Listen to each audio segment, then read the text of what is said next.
रहमतपुर नाम का एक छोटा सा गांव था जहां करीम नाम का एक गरीब आम बेचने वाला रहता था। वो आम बेचकर अपने घर वालों की गुजर बसर करता था। गरीबी की वजह से उसे अपनी जिंदगी में कई तरह की मुश्किलात का सामना करना पड़ता था। आम ले लो आम, मीठे और रसीले आम, बिल्कुल ताजा आम। करीम ऊंची आवाज में पुकार रहा था। तभी एक शख्स उसके पास आया और बोला, भाई आम कितने के हैं? करीम ने जवाब दिया। जनाब 100 रुपए किलो हैं। वो आदमी हैरान होकर बोला, अरे या अल्लाह, इतने महंगे आम! क्या तुम्हारे आमों में सोना जड़ा हुआ है जो इतनी ऊंची कीमत रखी है? करीम ने सुकून से कहा, भाई ये अभी अभी बाग से तोड़कर लाए गए हैं, बिल्कुल ताजा हैं। और वैसे भी आजकल आमों के दाम बढ़ गए हैं। वो आदमी थोड़ा नाराज होकर बोला, नहीं, अगर 30 रुपए किलो देना है तो दो, वरना मैं कहीं और से ले लूंगा। करीम ने मायूसी से कहा, 30 रुपए तो बहुत कम है जनाब। ठीक है, फिर तुम अपने आम अपने पास ही रखो, मैं चलता हूँ। ऐसा कहकर वो आदमी वहां से चला गया। करीम मायूस होकर अपने आप से कहने लगा, आज मेरा एक भी आम नहीं बिका। पूरा दिन गुजर गया, एक ग्राहक आया था वो भी चला गया। अब मैं क्या करूं? तभी पीछे से एक आवाज आई। अरे करीम, क्या सोच में डूबे हुए हो? करीम ने मुड़कर देखा और अदब से बोला, अस्सलाम वालेकुम सरपंच साहब। सरपंच ने जवाब दिया। वालेकुम अस्सलाम। क्या हुआ, इतने परेशान क्यों लग रहे हो? सरपंच के पूछने पर करीम ने अपनी सारी परेशानी बयान कर दी। उसकी बातें सुनकर सरपंच अपने दिल में सोचने लगे, इसके आम तो वाकई बहुत उम्दा और ताज़ा हैं। वो आदमी ही नादान था जो इतनी अच्छी चीज की कदर न कर सका। क्यों न मैं ही इसके आम थोड़े कम दाम में खरीद लूं? ये सोचकर सरपंच बोले, ऐसा करो करीम, तुम मुझे ये आम 50 रुपए किलो के हिसाब से 5 किलो दे दो। करीम ने तुरंत कहा, जी सरपंच साहब, अभी देता हूँ। आम तौलते हुए करीम दिल ही दिल में सोचने लगा, चलो, सरपंच साहब ने बहुत ज्यादा मोल भाव नहीं किया। जो भी पैसे मिलेंगे उनसे घर का जरूरी सामान ले लूंगा। आखिर खाली हाथ घर भी तो नहीं जा सकता। सरपंच साहब आम लेते हुए अपने दिल में चालाकी से सोचने लगे, ये लोग भी कितने सादा दिल होते हैं। बस मोहब्बत के 2 मीठे लफ्ज बोल दो और सब कुछ कुर्बान करने को तैयार हो जाते हैं। ऐसा सोचकर सरपंच साहब आम लेकर वहां से रवाना हो गए और उधर करीम भी अपना सामान समेटकर थके हुए कदमों से अपने घर की तरफ चल पड़ा। अरे सुनते हो, अच्छा हुआ आप जल्दी आ गए। करीम ने हैरानी से पूछा, क्या हुआ ज़ैनब, तुम इतनी परेशान क्यों हो? ज़ैनब घबराई हुई बोली, अब्बू जी की तबीयत बहुत खराब हो गई है, उन्हें बहुत तेज बुखार है। करीम ये सुनकर घबरा गया। या अल्लाह, तुम क्या कह रही हो? रुको, मैं अभी हकीम साहब को लेकर आता हूँ। ये कहकर करीम फौरन हकीम साहब के पास जाने के लिए निकल पड़ा। रास्ते में अचानक तेज बारिश शुरू हो गई, लेकिन करीम ने हिम्मत नहीं हारी। अपने अब्बू जी को बचाने की फिक्र में वो भीगते हुए किसी तरह हकीम साहब के पास पहुंच गया। करीम ने हकीम साहब को सारी बात बताई और उन्हें अपने साथ घर ले आया। मरीज को देखकर हकीम साहब बोले, करीम, तुम्हारे अब्बू जी को बहुत तेज बुखार है। ये सिर्फ एक खास दवा से ही ठीक होंगे, लेकिन वो दवा काफी महंगी है क्योंकि उसमें इस्तेमाल होने वाली जड़ी बूटियां आसानी से नहीं मिलती। हकीम साहब, आप पैसों की बिल्कुल फिक्र मत कीजिए, बस आप मेरे अब्बू जी को ठीक कर दीजिए। इसके बाद हकीम साहब ने अब्बू जी को दवा दी और अपने घर वापस चले गए। सुनते हो जी, आपके पास इतने सारे पैसे कहाँ से आए? करीम ने जवाब दिया, आज सरपंच साहब ने मुझसे सारे आम खरीद लिए थे, ये पैसे वहीं से आए हैं। ज़ैनब थोड़ी उदासी से बोली, इसका मतलब सारे पैसे अब्बू जी की दवाइयों पर लग गए। करीम ने हल्की मायूसी के साथ कहा, हाँ ज़ैनब, अब मेरे पास कुछ भी नहीं बचा। इसी तरह कुछ दिन गुजर गए और अल्लाह के करम से करीम के अब्बूजी धीरे धीरे ठीक हो गए। लेकिन उधर करीम के आमों की बिक्री दिन ब दिन कम होती जा रही थी। अब वो रोज सिर्फ 40 या 50 रुपए ही कमा पाता था। एक दिन ज़ैनब ने फिक्र के साथ कहा, सुनते हो जी, आज तो घर में खाने के लिए कुछ भी नहीं है। करीम ने उसे दिलासा देते हुए कहा, तुम फिक्र मत करो ज़ैनब, मैं कुछ इंतजाम करता हूँ। फिर उसने आसमान की तरफ देखते हुए दुआ की, या अल्लाह, मेरी मदद फरमा, आज मेरे सारे आम बिक जाएं। इसके बाद करीम बोला, ठीक है ज़ैनब, मैं आम बेचने जा रहा हूँ। इतना कहकर करीम अपनी आमों की टोकरी उठाकर गांव में निकल पड़ा। आम ले लो आम, मीठे और रसीले आम, बिल्कुल ताजा आम। इस तरह करीम आम बेचता रहा, लेकिन शाम होने तक उसका एक भी आम नहीं बिका। थक हार कर वो एक पेड़ के नीचे बैठ गया और दिल ही दिल में सोचने लगा, अब तो ये आम भी खराब होने लगे हैं, मैं क्या करूं? या अल्लाह, मेरी जिंदगी की ये मुश्किलात कब खत्म होंगी? करीम अभी यही सोच रहा था कि तभी वहां से एक बुजुर्ग फकीर गुजर रहे थे। करीम ने अदब से कहा, अस्सलाम वालेकुम बाबा। वालेकुम अस्सलाम बेटा। बाबा, क्या आपको कुछ चाहिए? फकीर ने नरमी से कहा, बेटा मैं एक फकीर हूँ और अल्लाह के नाम पर लोगों से मदद मांग रहा हूँ। कैसी मदद बाबा? मैं अपने साथियों के लिए खाने का इंतजाम कर रहा हूँ, इसलिए गांव-गांव घूमकर लोगों से मदद मांग रहा हूँ। अगर तुम चाहो तो अपनी खुशी से कुछ दे सकते हो। मुझे माफ कीजिए बाबा, अभी मेरे पास आपको देने के लिए 1 रुपया भी नहीं है। ना ही मेरे घर में आटा है और ना कोई अनाज जो मैं आपको दे सकूं। आज सुबह से मैंने कुछ भी नहीं कमाया। मेरे पास आपको देने के लिए कुछ भी नहीं है। बेटा क्या तुम मुझे ये आम दे सकते हो? करीम की यह बात सुनकर करीम कुछ देर सोच में पड़ गया। उसने दिल ही दिल में कहा, हाँ, ये आम तो मैं बाबा को दे ही सकता हूँ। वैसे भी शाम हो चुकी है और इनके बिकने की कोई उम्मीद नहीं रही। थोड़ी देर में ये खराब भी हो जाएंगे। इससे बेहतर है कि किसी के काम आ जाएं। जी बाबा, आप ये आम ले जाइए। करीम की बात सुनकर फकीर ने उसकी टोकरी में से कुछ आम उठा लिए। अरे बाबा, आप इतने कम आम क्यों ले रहे हैं? आप चाहें तो सारे आम ले जाइए। बेटा अगर मैं तुम्हारे सारे आम ले लूंगा तो तुम क्या बेचोगे? कोई बात नहीं बाबा, मैं कल फिर से आम तोड़कर बेच लूंगा। आप इन्हें ले जाइए। बेटा इतनी बड़ी टोकरी में कैसे ले जाऊंगा? बाबा, आप बस ये बता दीजिए कि आपको कहाँ जाना है। मैं खुद आपके साथ चलकर ये आम वहां पहुंचा देता हूँ। ठीक है बेटा, चलो मेरे साथ। इतना कहकर फकीर बाबा करीम को अपने साथ जंगल की तरफ ले गए। कुछ देर चलने के बाद वे अपनी छोटी सी कुटिया में पहुंच गए। शुक्रिया बेटा। अरे बाबा, इसमें शुक्रिया की कोई बात नहीं, ये तो मेरा फर्ज था। फकीर ने दुआ देते हुए कहा, अल्लाह की रहमत हमेशा तुम्हारे साथ रहे बेटा, तुम हमेशा खुश रहो। बाबा, अगर आप बुरा ना माने तो मैं आपसे एक बात पूछ सकता हूँ? पूछो बेटा, क्या जानना चाहते हो? बाबा, आपने आम तो ले लिए, लेकिन क्या आप सब लोगों को सिर्फ आम ही खिलाएंगे? नहीं बेटा, दरअसल सब्जी और अनाज तो मैंने पहले से ही जमा कर रखा है। मैं तो सिर्फ आम की तलाश में निकला था। ये तो बहुत अच्छी बात है बाबा, मेरे आम आपके काम आ जाएंगे। अच्छा बाबा, अब मैं चलता हूँ। बेटा रुको, मैं तुम्हें कुछ देना चाहता हूँ। ये लो, इसका नाम गुलनार है। आज से ये चिड़िया तुम्हारी हुई। चिड़िया? लेकिन बाबा, मैं इसे कैसे ले सकता हूँ? ये तो आपकी है। जब तुमने बिना किसी लालच के मुझे अपनी पूरी आमों की टोकरी दे दी, तो क्या मैं तुम्हें एक चिड़िया भी नहीं दे सकता? करीम थोड़ी उलझन में बोला, लेकिन बाबा, मैं इस चिड़िया का क्या करूंगा? ये कोई आम चिड़िया नहीं है बेटा, ये एक जादुई चिड़िया है। ये तुम्हारे नसीब की चाबी है। जब तक ये तुम्हारे साथ रहेगी, तुम्हारी किस्मत चमकती रहेगी। लेकिन याद रखना, इसकी हकीकत किसी को भी पता नहीं चलनी चाहिए। इतना कहकर करीम उस गुलनार चिड़िया को लेकर अपने घर की तरफ चल पड़ा। रास्ते में अचानक गुलनार बोल उठी, करीम, फकीर बाबा ने जो कहा है उसका ख्याल रखना। किसी को भी ये मत बताना कि मैं एक जादुई चिड़िया हूँ। ठीक है दोस्त, मैं वादा करता हूँ, ये राज मैं कभी किसी को नहीं बताऊंगा। इतना कहकर करीम गुलनार चिड़िया को अपने घर ले आया। जैनब ने हैरानी से पूछा, अरे आप ये चिड़िया कहाँ से लेकर आए हो? जैनब, ये चिड़िया आज से हमारे साथ ही रहेगी। लेकिन आप इसे घर क्यों लेकर आए हो? पहले ही हमारे हालात ठीक नहीं हैं। एक वक्त की रोटी भी मुश्किल से नसीब होती है और आप ये चिड़िया ले आए। ये कैसी बातें कर रही हो जैनब? भला ये छोटी सी चिड़िया कितना खा लेगी? और रही बात खाने की, तो जो हम खाएंगे वही इसे भी खिला देंगे। करीम और जैनब आपस में बातें कर ही रहे थे कि तभी बाहर से आवाज आई। अरे करीम, क्या घर पर हो? जरा बाहर आओ। करीम बाहर आया और बोला, अरे रशीद भाई, आप यहाँ? हाँ करीम, वो क्या है ना, आज मेरी बेटी का जन्मदिन था। घर में बहुत सारे पकवान बच गए, तो मैंने सोचा कि गांव में बांट दूं। इसीलिए तुम्हारे लिए भी कुछ ले आया हूँ। ये लो।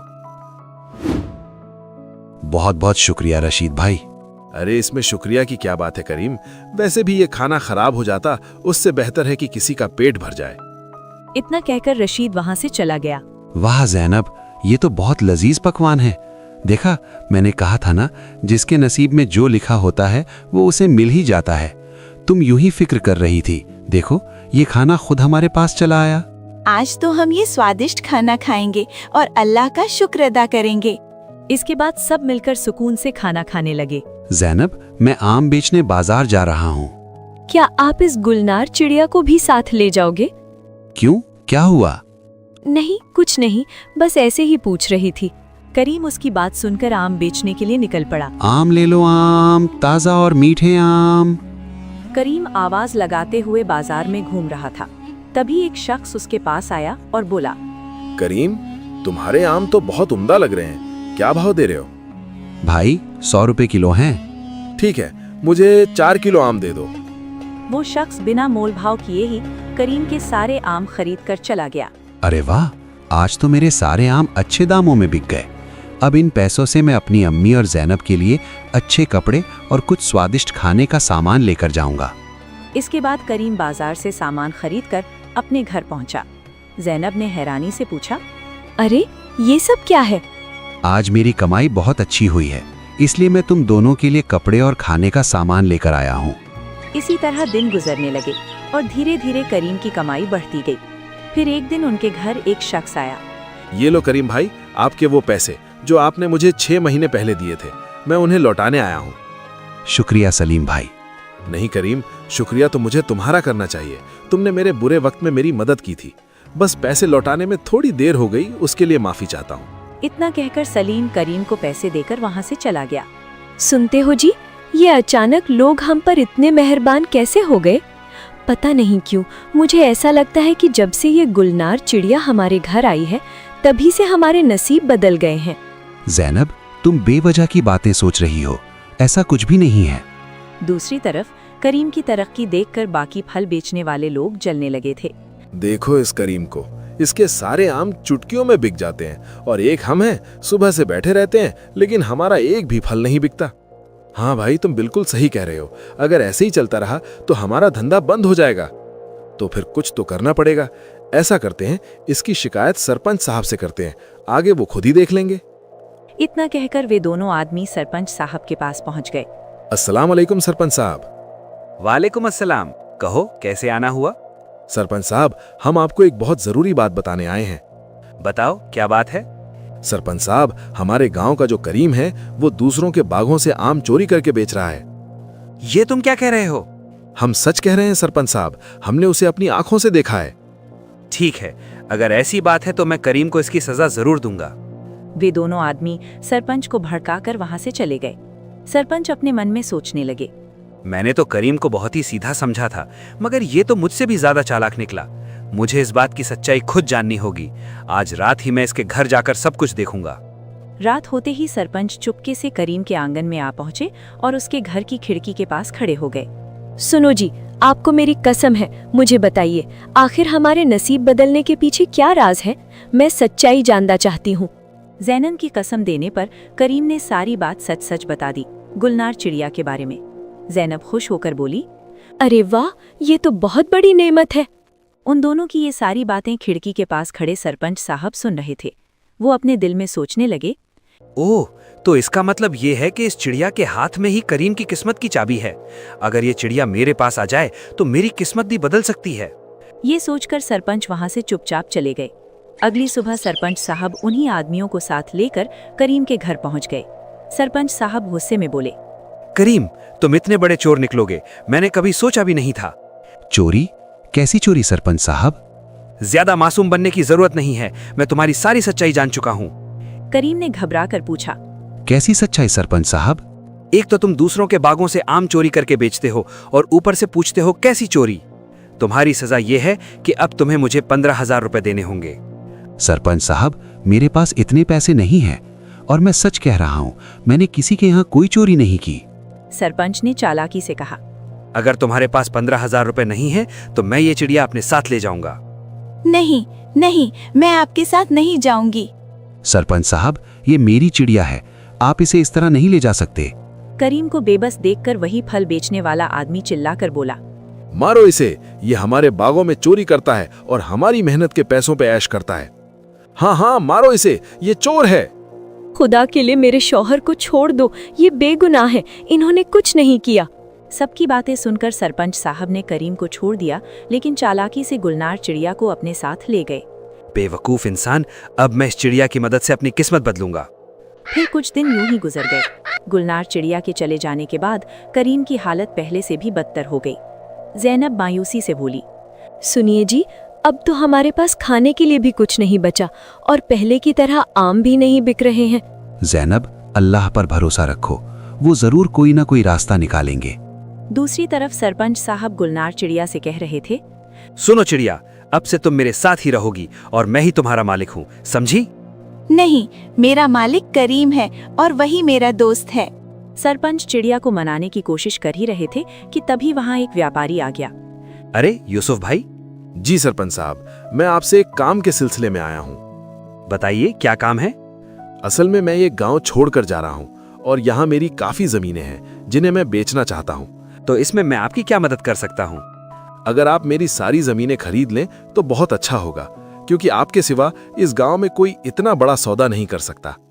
सरपंच ने मौका देखकर चालाकी दिखाई और उन जमीनों को बहुत कम कीमत में खरीद लिया। कुछ ही दिनों में उन्होंने वही जमीनें दोगुनी कीमत में बेच दी और खूब मुनाफा कमाया। सरपंच साहब खुश होकर अपने आप से बोले, अरे वाह, ये चिड़िया तो वाकई किस्मत की चाबी है। मुझे इसे सबसे छुपा कर रखना होगा, वरना कोई भी इसे मुझसे छीन सकता है। फिर कुछ दिन इसी तरह गुजर गए। एक दिन गलती से सरपंच साहब पिंजरे का दरवाजा खुला ही छोड़ गए। मौका मिलते ही गुलनार चिड़िया वहां से उड़ गई। कुछ देर बाद जब सरपंच साहब वापस आए और पिंजरे को खाली देखा तो वो हैरान रह गए। अरे ये क्या हो गया? वो चिड़िया कहाँ चली गई? वो अभी गुलनार को ढूंढ ही रहे थे कि तभी वही व्यापारी वहां आ पहुंचा। सरपंच साहब, आपने चालाकी से मेरी सारी जमीनें कम कीमत में हड़प ली। मैं आपको नहीं छोड़ूंगा। मैं आपकी सारी सच्चाई गांव वालों को बता दूंगा। नहीं नहीं, ऐसा मत करो, मैं बर्बाद हो जाऊंगा। मैं तुम्हें तुम्हारे सारे पैसे वापस देने के लिए तैयार हूँ। ये कहकर सरपंच साहब ने व्यापारी को उसके पूरे पैसे लौटा दिए। पैसे लेकर व्यापारी वहां से चला गया। सरपंच अकेले बैठकर पछताने लगे। मैंने करीम की चिड़िया छीनकर उसके साथ बहुत बुरा किया। शायद आज मुझे उसी गुनाह की सजा मिली है। सुनिए जी, आप कहाँ जा रहे हैं? मैं जंगल की तरफ जा रहा हूँ जैनब, बस थोड़ी देर में आता हूँ। इतना कहकर करीम जंगल की ओर निकल जाता है। अस्सलाम वालेकुम बाबा। वालेकुम अस्सलाम बेटा। बाबा, मैं यहाँ आपको कुछ बताने आया हूँ। मैं जानता हूँ बेटा तुम्हारे साथ क्या हुआ है। लेकिन कैसे बाबा? मैंने बताया है। गुलनार, तुम यहाँ? तुम्हें तो सरपंच साहब ले गए थे ना? हाँ दोस्त, मगर मैं उसकी कैद से भाग आई। इसके बाद गुलनार चिड़िया करीम को सारी बात बता देती है। करीम, मैंने तुम्हें इसीलिए मना किया था कि इस जादुई चिड़िया के बारे में किसी को भी पता नहीं चलने देना, वरना सब इसके पीछे पड़ जाएंगे। माफ कीजिए बाबा, मुझसे गलती हो गई। मुझे मजबूरी में जैनब को गुलनार चिड़िया के बारे में बताना पड़ा। कोई बात नहीं बेटा, गलती इंसान से ही होती है। ये चिड़िया मैं तुम्हें वापस करना चाहता हूँ और उम्मीद करता हूँ कि तुम दोबारा ऐसी गलती नहीं करोगे। शुक्रिया बाबा, मैं वादा करता हूँ कि अब दोबारा ऐसी कोई गलती नहीं करूँगा। गुलनार चिड़िया को पाकर करीम का नसीब फिर से चमक उठता है और वो दिन ब दिन अमीर होता जाता है। एक किसान का नाम रामलाल था, दूसरे किसान का नाम गोपाल था। रामलाल मेहनत तो खूब करता, लेकिन हमेशा परेशान रहता। वहीं दूसरी ओर गोपाल साधारण और खुशमिजाज रहता था। दोनों के खेत आमने सामने थे। रामलाल सुबह से शाम तक काम करता, लेकिन हमेशा शिकायत करता। इस बार बारिश काफी कम हुई है, मेरी सारी फसल खराब हो जाएंगी। फसल खराब होने की वजह से बाजार में भाव भी अच्छा नहीं मिलेगा। ऊपर वाला बस मेरे ही साथ ऐसा करता है। सब मेरी किस्मत की वजह से ऐसा हो रहा है। वही दूसरी ओर गोपाल हमेशा खुशमिजाज रहता, और जब जब उसकी जिंदगी में परेशानियां आई तो उसने सब्र से काम लिया और सब परेशानियों का हल ठंडे दिमाग से निकाला। बारिश कम होने पर गोपाल ने सोचा, इस बार गांव में बारिश काफी कम हुई है, तो फसल की सिंचाई के लिए पानी कम पड़ जाएगा, तो मुझे उसके लिए पहले ही बंदोबस्त कर लेना चाहिए। बारिश काफी कम हुई है, तो चलो कुआं गहरा करते हैं। और बारिश कम होने की वजह से बाजार में भाव कम हो रहा है, तो चलो गांव में ही मंडी लगाना शुरू करते हैं। गांव में मंडी लगाने से गांव वालों को बाहर जाना नहीं पड़ेगा और कम से गांव वाले मुझसे ही सब्जी खरीदने आएंगे, तो कुछ तो चंद पैसे आएंगे। वहीं दूर से खड़ा हुआ रामलाल गोपाल को देख रहा था। रामलाल अपने दिल में बोला, अरे ये गोपाल क्या कर रहा है, कहीं ये पागल तो नहीं हो गया। लेकिन धीरे धीरे गांव वाले गोपाल के पास आने लगे। जैसा ही रामलाल ने ये देखा, रामलाल हैरान हो गया।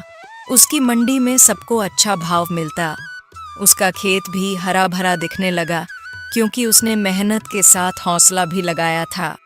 एक दिन गांव का बच्चा रामलाल से बोला, रामलाल चाचा, गोपाल चाचा हर मुश्किल में उपाय ढूंढ लेते हैं।